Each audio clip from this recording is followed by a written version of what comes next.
ఇచ్చినందుకు దేవాపు దేవుడికి వందనాలు. ఈ శుక్రవారం మనకి మంచి శుక్రవారం. ఈ శుక్రవారం మనకి రక్షణ ఇచ్చిన శుక్రవారం. ఈ శుక్రవారం మనకి నరకానికి వెళ్లకుండా పరలోకం ఇచ్చిన శుక్రవారం. ఈ శుక్రవారం మనకి తన ప్రాణాన్ని పెట్టి తన రక్తాన్ని సిందించి మనల్ని కొనుక్కున్న శుక్రవారం ఇది. ఈ శుక్రవారం సర్వమానవునికి సర్వ ప్రపంచానికి కూడా ఆ దేవాపు దేవుడు ఇచ్చిన దినము. నీకు నాకు కాకుండా సర్వమానవులకి సర్వ ప్రపంచానికి కూడా ఇచ్చిన దినం అన్నమాట. ఈ దినం ఇచ్చినందుకు ఆ దేవాపు దేవుడికి కృతజ్ఞత ఎంతో రుణపడి ఉన్నాము, ఎంతో కృతజ్ఞత కలిగి ఉన్నాము.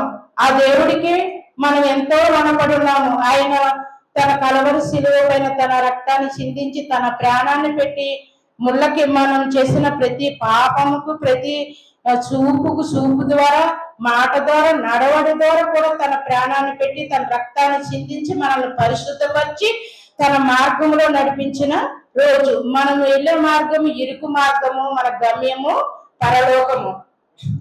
కాబట్టి అట్టి మార్గము గుండా దేవుడు మనల్ని నడిపిస్తున్నాడు. దేవాపు దేవుడికి వందనాలు. కాబట్టి యేసు ప్రభు వారు సిలువలో మాట్లాడిన 7 మాటల్లో 3వ మాట 19వ అధ్యాయము 26వ వచనం. యేసు తన తల్లియు తాను ప్రేమించిన శిశువుడును దగ్గర నిలిచి ఉండుట చూసి, అమ్మా ఇదిగో నీ కుమారుడు అని తన తల్లితోనూ చెప్పెను. యోహాను సువార్త 19వ అధ్యాయము 26వ వచనం. యేసు తన తల్లియు తాను ప్రేమించిన శిశుడును దగ్గర నిలిచి ఉండుట చూసి, అమ్మా ఇదిగో నీ కుమారుడు అని తన తల్లితో చెప్పెను.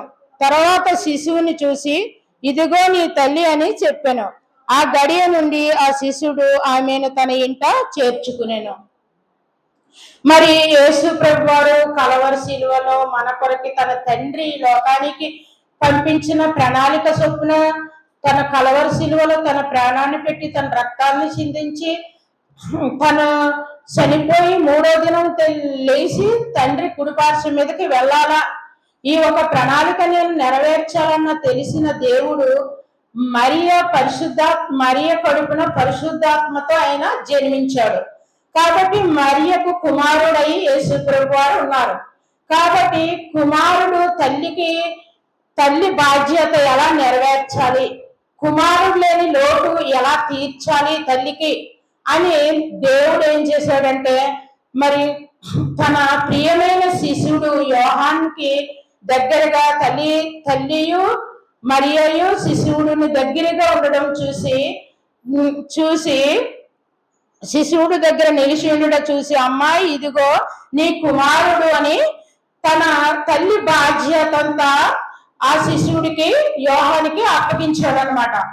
తల్లికి కుమారుడు లేని లోటు తెలియకుండా ఉండాలని, మరి తన కడుపున పరిశుద్ధాత్మ వలన పుట్టిన రుణానికి మరి ఆ దేవాపు దేవుడు మర్చిపోకుండా కలవరి శ్రమల పాలై అయ్యే సమయంలో కూడా మర్చిపోకుండా మరి తన తల్లిని జ్ఞాపకం చేసుకున్నాడు అనమాట.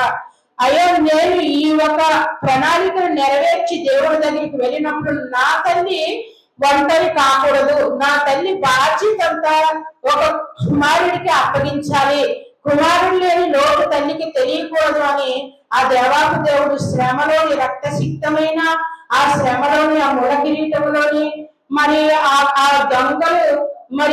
దొంగల్ని సిలువ వేసిన ఆ ఒక ప్రదేశంలో ఎంత అవమానం అంటే మనమైతే ఆ అవమానం తట్టుకోలేము. దొంగలకి వేసిన ప్లేసులో మనల్ని వేశారు, మనం పరిశుద్ధులము నీతిమంతులము, మనల్ని వేశారని అవమానం మనము తట్టుకోలేము. కానీ దేవుడు అటువంటి అవమానము తట్టుకొని ఆ శ్రమకి నిలిచిన వారి కూడా తన తల్లిని మర్చిపోకుండా జ్ఞాపకం చేసుకొని ఆ యోహాను ప్రియమైన శిష్యుని యోహానికి దేవుడు అప్పగించి ఉన్నాడు తల్లిని. కాబట్టి ఈ దినంలో మనము మన తల్లిదండ్రులను ఎలా చూస్తున్నాము, మన తల్లిదండ్రులను వృద్ధాప్యము వరకు మనం బాధ్యత వహించి చూస్తున్నామా, లేకపోతే వాటిని విడనాడుతున్నామా, మాకే శ్రమలు ఉన్నాయి మా తల్లిదండ్రులని మేమేం చూడము అని మనం అనుకుంటున్నామా?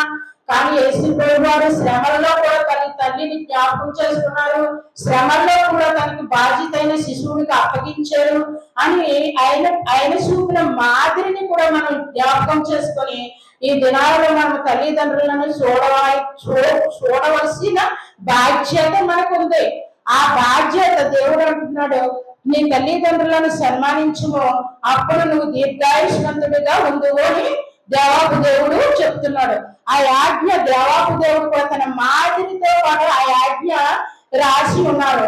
కాబట్టి మన తల్లిదండ్రులను ఈ దినములలో మనం సన్మానించినట్లయితే మనం దీర్ఘాయుష్మంతులుగా బ్రతుకుతాము, దేవుడు మాదిరి మనం అనుసరించేవారుగా ఉన్నాము.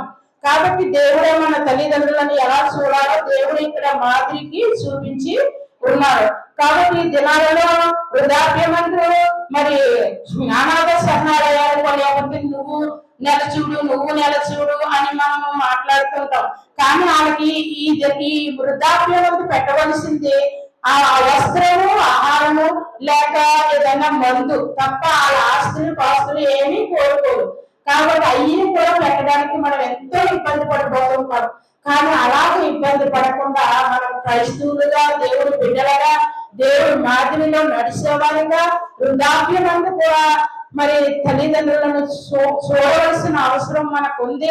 మన దేవుడు ఆజ్ఞ ప్రకారంగా మనం నడుచుకోవాలి. అప్పుడు మనం దీర్ఘాయుష్మంతులం అవుతాము, పరలోక రాజ్యానికి వారసులం అవుతామని మనము జ్ఞాపకం చేసుకోవాలన్నమాట. ఈ చిన్న వాక్యం దేవుడు దీవించును గాక.